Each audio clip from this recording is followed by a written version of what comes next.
ciidamada amniga dowlad goboleedka Puntland ee loo yaqaano BSF ayaa magaalada Boosaaso ee xarunta gobolka Bari ka fuliyay howlgallo qorsheysan oo lagu xoojinayo amniga magaaladaas ayaga oo soo qabqabtay xubno lagu tuumayo ka mid ahaanshiyaha dagaalamayaasha Al-Shabaab iyo Daacish.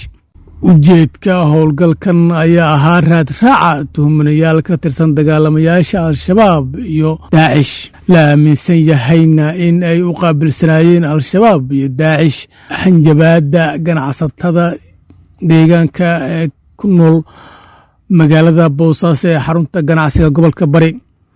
ciidanka ayaa ku guuleystay in ay soo qabtaan 3 ka tirsan xubnihii ay baadigoobayeen oo laga shakisan yahay ku lug lahaanshiyaha falalka guracan ee Al-Shabaab iyo Daacish ay ka geystaan qaybo ka mid ah gobolka Bari ee maamulka dowlad goboleedka Puntland. dhawaanahan maamulka dowlad goboleedka Puntland waxaa ka socday howlgallo qorsheysan oo ciidamada ammaanka maamulka dowlad goboleedka Puntland ay ka fulinayeen kaas oo ka dhan ah dagaalamayaasha Al-Shabaab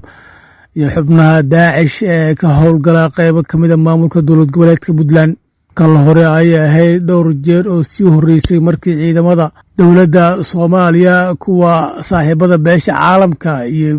ciidamada Puntland ay weeraro qorsheysan oo xagga cirka ka geysteen buuraha Calmadow kuwaas oo ay la beegsanayeen dagaalamayaal ka tirsan Daacish oo halkaasi fariisimo kule. si kastaba ha ahaatee muddooyinkii dambe dhaqdhaqaaqa xoogan ayay wadeen Daacishta iyo Al-Shabaabka ku sugan qaybo ka mid ah maamulka dowlad goboleedka Puntland. Puntland iyadana ay xoojisay dhaqdhaqaaqyada ay kaga soo horjeedo qolooyinka lidka ku ah ammaanka Puntland.